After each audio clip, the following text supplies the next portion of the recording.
आज हम पर्यावरण के बारे में पढ़ेंगे। पृथ्वी पर पाए जाने वाले भूमि, जल, वायु, पेड़ पौधे एवं जीव जंतुओं का समूह जो हमारे चारों ओर है, क्या कहलाता है?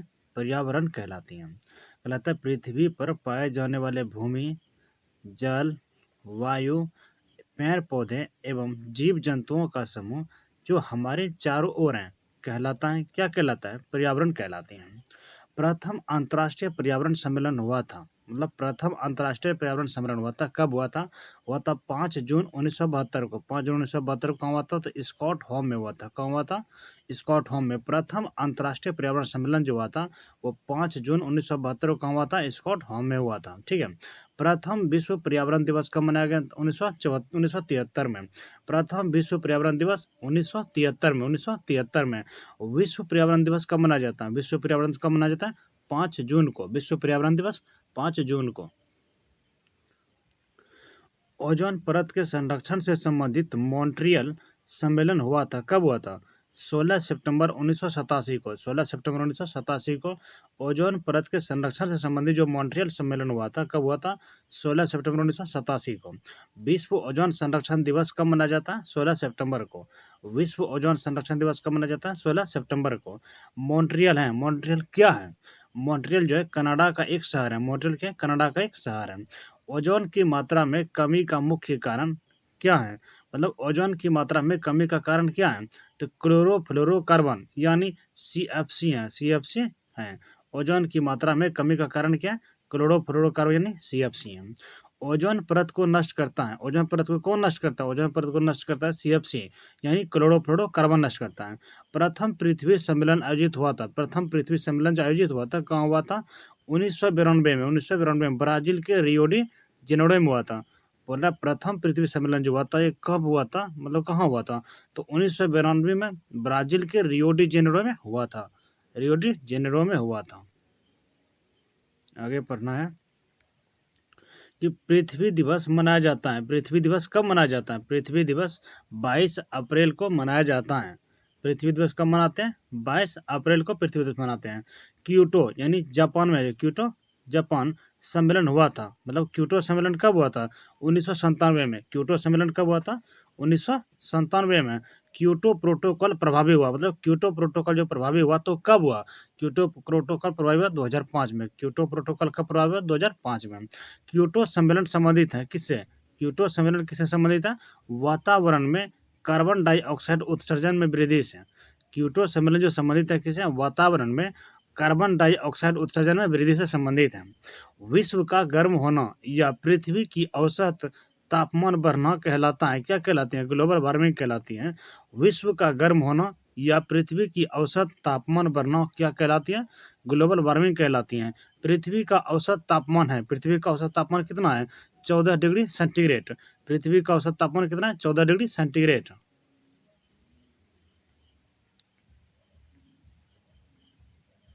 ग्लोबल वार्मिंग का प्रभावित करने वाला मुख्य कारक क्या है? मतलब ग्लोबल वार्मिंग को जो प्रभावित करता है कौन करता है?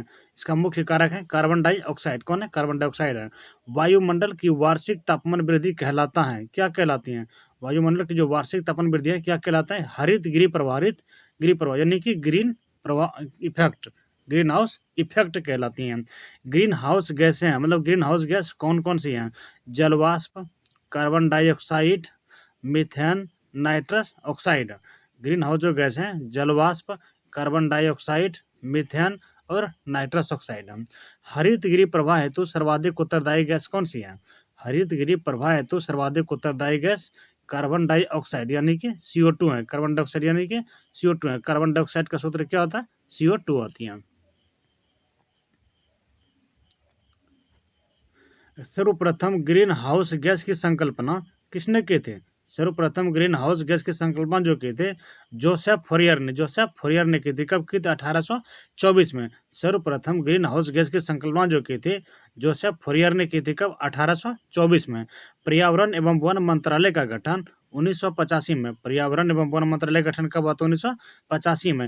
भारत सरकार ने पर्यावरण संरक्षण अधिनियम लागू किया था। कब किया था? भारत सरकार ने पर्यावरण संरक्षण लागू जो किया था, कब किया था? 1986 में। 1986 में। विश्व विश्व पर्यावरण संरक्षण दिवस मनाया जाता है? कब मनाया जाता है? विश्व पर्यावरण संरक्षण दिवस कब मनाया जाता है?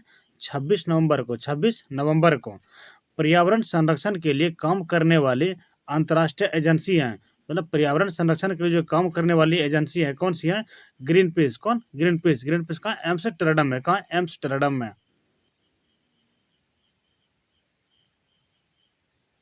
राष्ट्रीय पर्यावरण अनुसंधान केंद्र कहाँ है? नागपुर में। राष्ट्रीय पर्यावरण अनुसंधान केंद्र कहाँ है? नागपुर में। राष्ट्रीय वन नीति लाया गया कब? 1988 में। राष्ट्रीय वन नीति कब लाया गया? 1988 में। राष्ट्रीय जल नीति की घोषणा कब की गई? 2002 में। राष्ट्रीय जल नीति घोषणा कब की गई? 2002 में। राष्ट्रीय पर्यावरण नीति घोषणा 2004 में। राष्ट्रीय पर्यावरण नीति घोषणा 2004 में। राष्ट्रीय हरित प्राधिकरण की स्थापना कब हुई थी? 2010 में।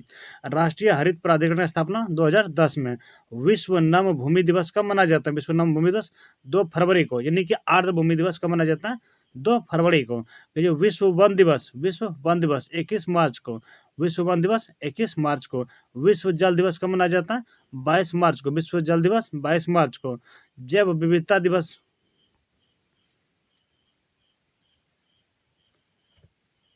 जैव विविधता दिवस कब मनाया जाता है? 22 मई को। जैव विविधता दिवस 22 मई को। रेड डाटा बुक संबंधित है। रेड डाटा बुक किससे संबंधित है? विलुप्त या संकटग्रस्त जीवों से।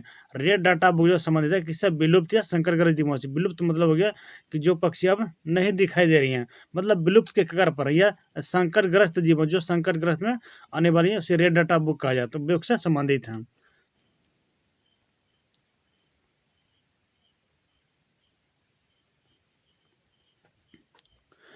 अब पढ़ना पारिस्थितिकी। क्या पढ़ना? पारिस्थितिकी। जीवधारियों तथा उनके वातावरण के पारस्परिक संबंधों का अध्ययन कहलाता है। क्या कहलाता है? पारिस्थितिकी। पारिस्थितिकी यानी इकोलॉजी। पारिस्थितिकी यानी इकोलॉजी। जीवधारियों तथा उनके वातावरण के पारस्परिक संबंधों का अध्ययन कहलाता है पारिस्थितिकी, यानी कि इकोलॉजी कहलाती हैं। इकोलॉजी शब्द का प्रथम प्रयोग जो किया था किसने किया था? रीटर ने। इकोलॉजी शब्द का जो प्रथम प्रयोग किया था किसने किया था? रीटर ने किया था 1865 में। कब किया था? 1865 में। अर्नेस्ट हैकल ने कब किया था? 1869 में।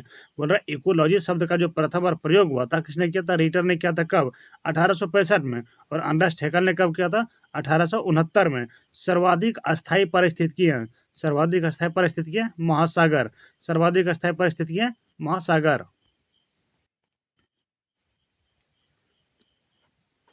रचना एवं कार्य की दृष्टि से विभिन्न जीवों और वातावरण की मिलीजुली इकाई कहलाती हैं। क्या कहलाती हैं? पारिस्थितिकी तंत्र यानी इकोसिस्टम कहलाती हैं। रचना एवं कार्य की दृष्टि से विभिन्न जीवों और वातावरण की मिलीजुली इकाई क्या कहलाती हैं? पारिस्थितिकी तंत्र यानी कि इको सिस्टम कहलाती हैं। पारिस्थितिकी तंत्र या पारितंत्र शब्द का सर्वप्रथम प्रयोग किया है किसने किया? एजी टॉन्सेलियन ने। एजी टॉन्सेलियन ने कब किया था? 1935 में। पारिस्थितिकी तंत्र या पारितंत्र शब्द का सर्वप्रथम प्रयोग किसने किया? तो क्या एजी टॉन्सेलियन ने कब किया था? 1935 में किया था। 1935 में किया था। पर्यावरण में ऊर्जा का स्रोत है सूर्य प्रकाश। पर्यावरण में ऊर्जा का स्रोत है सूर्य प्रकाश। पर्यावरण की कार्यात्मक इकाइयां पारितंत्र। पर्यावरण की कार्यात्मक इकाइयां पारितंत्र। पारिस्थितिकी तंत्र 2 घटकों का बना होता है। पारिस्थितिकी तंत्र 2 घटकों का बना होता है। कौन कौन? एक जैविक घटक और एक अजैविक घटक। जैविक घटक और एक अजैविक घटक से बना है।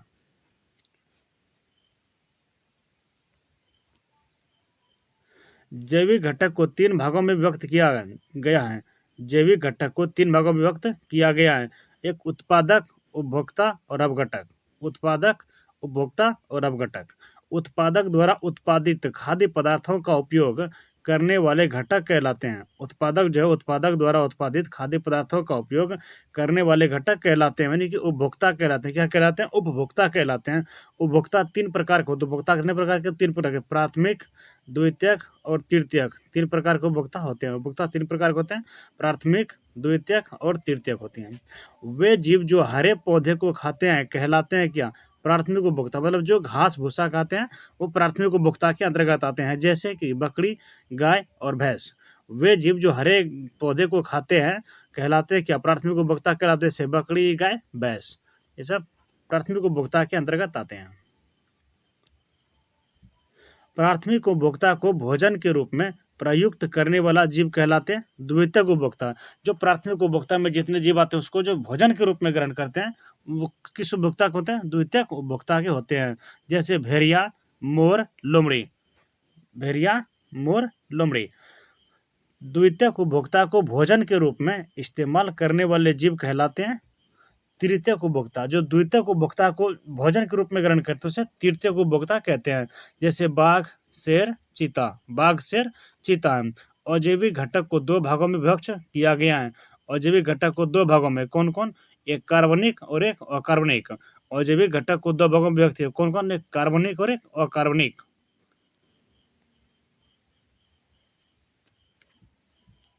कार्बनिक अजैविक घटक हैं। कार्बनिक अजैविक घटक है कार्बोहाइड्रेट, प्रोटीन, वसा। कार्बनिक अजैविक घटक है कार्बोहाइड्रेट, प्रोटीन और वसा। अकार्बनिक अजैविक घटक है अकार्बनिक अजैविक घटक है मृदा, जल, वायु, खनिज। मृदा, जल, वायु, खनिज। अकार्बनिक अजैविक घटक है मृदा, जल, वायु, खनिज। अपघटक होते हैं। अपघटक क्या होते हैं? कवक एवं जीवाणु। अपघटक क्या होते हैं? कवक और जीवाणु। सफाई कर्मचारी कहलाते हैं। सफाई कर्मचारी कौन कहलाते हैं? अपघटक कहलाते हैं। सफाई कर्मचारी कौन कहलाते हैं? अपघटक कहलाते हैं। एक जीव द्वारा दूसरे को खाए जाने पर पोषक तत्वों एवं ऊर्जा का स्थानांतरण कहलाता है। क्या कहलाता है? तो खाद्य श्रृंखला कहलाती है। एक जीव द्वारा दूसरे को खाए जाने पर पोषक तत्वों एवं ऊर्जा का स्थानांतरण क्या कहलाता है? तो खाद्य श्रृंखला कहलाती है।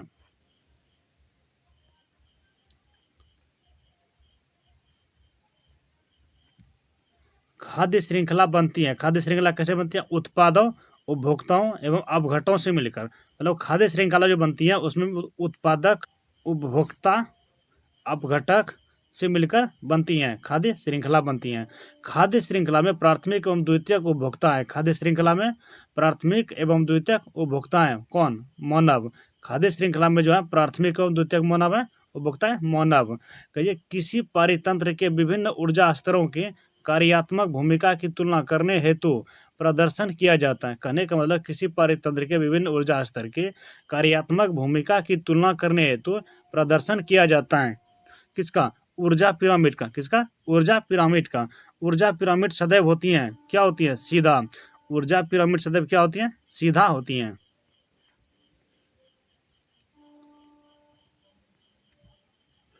सर्वाधिक जैव विविधता पाई जाती है कहाँ पाई? सर्वाधिक विविधता कहाँ पाई जाती है? उष्ण कटिबंधीय वर्षावन में। उष्ण कटिबंधीय वर्षावन में सर्वाधिक जो जैव विविधता पाई जाती है कहाँ पाई जाती है? उष्ण कटिबंधीय वर्षावन में। पारिस्थितिकी विज्ञान केंद्र है। पारिस्थितिकी विज्ञान केंद्र है बेंगलुरु में। पारिस्थितिकी विज्ञान केंद्र कहाँ है? बेंगलुरु में।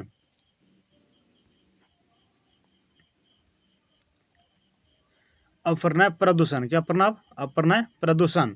तो वायु, जल, भूमि में अनचाहे परिवर्तन जो मनुष्य एवं जीवधारियों के लिए हानिकारक हो कहलाता है क्या? क्या कहलाता है? प्रदूषण कहलाती हैं।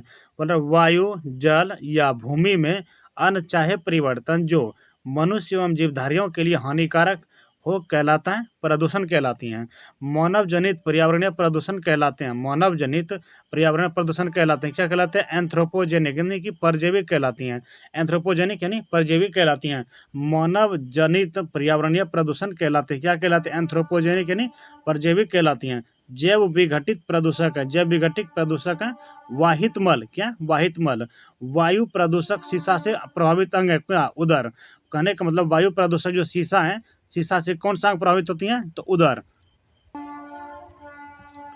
तंत्रिका तंत्र संबंधी रोग होती है कौन होती है? शीशा से। तंत्रिका तंत्र संबंधी रोग होती है शीशा से। किससे होती है? शीशा से। एस्बेस्टोस धूल से प्रभावित अंग है क्या? फेफड़ा। एस्बेस्टोस धूल से प्रभावित अंग है फेफड़ा। पारा प्रभावित करता है किसको? किसको प्रभावित करता है? तो मस्तिष्क को। पारा किसको प्रभावित करता है? मस्तिष्क को। वायु प्रदूषक कार्बन मोनोऑक्साइड प्रभावित करता है किसको करता है? रक्त धाराओं को। वायु प्रदूषक कार्बन मोनोऑक्साइड प्रभावित करता है किसको करता है? रक्त धाराओं को। भूमिगत जल को दूषित करने वाले अजैविक प्रदूषक हैं क्या है? आर्सेनिक। भूमिगत जल को दूषित करने वाले अजैविक प्रदूषक हैं आर्सेनिक। क्या है? आर्सेनिक।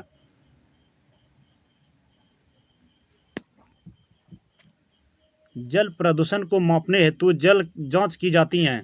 जल प्रदूषण को जो है मापने हेतु जो जांच की जाती है, क्या जांच की जाती है? Biomechanical oxygen demand. Biomechanical oxygen demand मानी बीओडी। जल प्रदूषण को मापने हेतु जांच की जाती है बायोमैकेनिकल ऑक्सीजन डिमांड। मनुष्य में रक्तदाब बढ़ाकर दिल संबंधी रोग उत्पन्न करता है। मनुष्य में रक्तदाब बढ़ाकर दिल संबंधी रोग उत्पन्न करता है। तो वायु प्रदूषक यानी कि कैडमियम, वायु प्रदूषक यानी कि कैडमियम। ब्राउन एयर शब्द का प्रयोग किया जाता है, किसके लिए किया जाता है? तो प्रकाश रासायनिक धुआं के लिए, प्रकाश रासायनिक धुआं के लिए ब्राउन एयर शब्द जो है इसका प्रयोग किया इसके लिए किया जाता है, तो प्रकाश रासायनिक धुआं के लिए किया जाता है। पीएम तथा एसपीएम संबंधित है किससे? प्रदूषण से। मतलब पीएम तथा एसपीएम किससे संबंधित है? प्रदूषण से। पीएम का तात्पर्य, मतलब पीएम का मतलब क्या होता है? Particulate matter. पीएम का तात्पर्य क्या होता है? Particulate matter.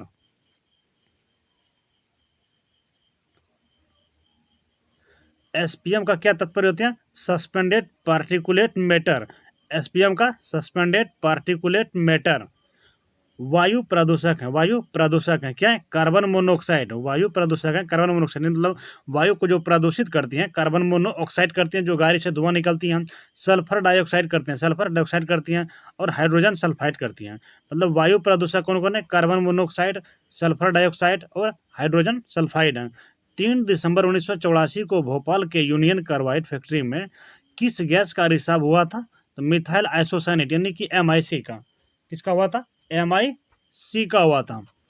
बोल रहा 3 दिसंबर 1984 को भोपाल के जो यूनियन कार्बाइड फैक्ट्री में जो किस गैस का रिसाव हुआ था? तो मिथाइल आइसोसाइनेट यानी कि MIC का हुआ था। किसका? MIC का। मिनी माता रोग होती है किससे? परायुक्त जल से, परायुक्त जल से। मिनी माता रोग जो होता है किससे होता है? परायुक्त जल से। मिनी माता रोग सबसे पहले हुआ था जापान में। मिनी माता रोग सबसे पहले हुआ जापान में। कहाँ हुआ? जापान में। मिनी माता रोग सबसे पहले जापान में हुआ।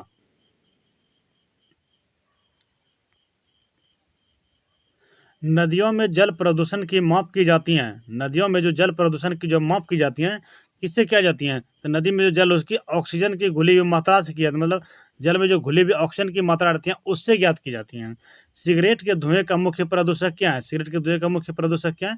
Carbon monoxide. क्या है? कार्बन मोनोऑक्साइड एवं बेंजीन है। कार्बन मोनोऑक्साइड एवं बेंजीन है। सिगरेट के धुएं का मुख्य प्रदूषक है कार्बन मोनोऑक्साइड एवं बेंजीन है।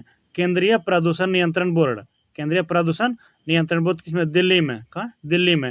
केंद्रीय प्रदूषण नियंत्रण बोर्ड कहाँ है? दिल्ली में। जल संरक्षण एवं प्रदूषण नियंत्रण अधिनियम कब बना? 1974 में। जल संरक्षण एवं प्रदूषण नियंत्रण अधिनियम कब बना? 1974 में।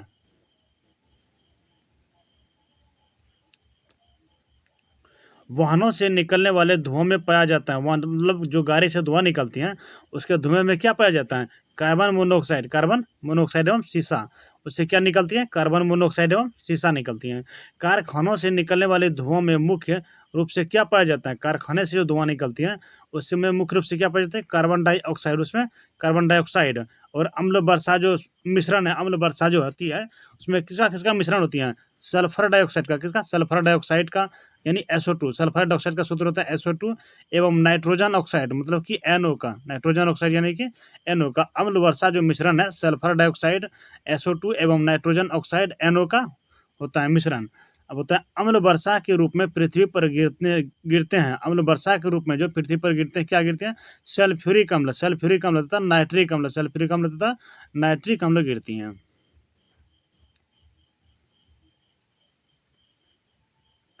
DDT होती हैं। DDT क्या होता है? DDT क्या होता है?